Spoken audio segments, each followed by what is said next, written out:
Hey guys, Jeremy here with Prospect. I just want to give you a quick idea of how our hidden latch kits work.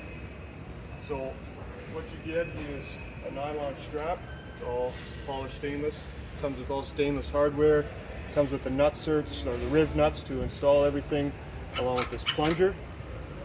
So it's an easy close. Everything stays inside the tailgate. Just a nice close like that. No chains, no hooks. And to open it, you just push in these nylon buttons and your tailgate comes down like that.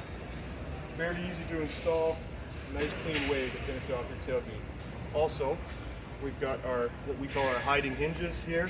So instead of having your big hinge, you can weld in this teardrop shape.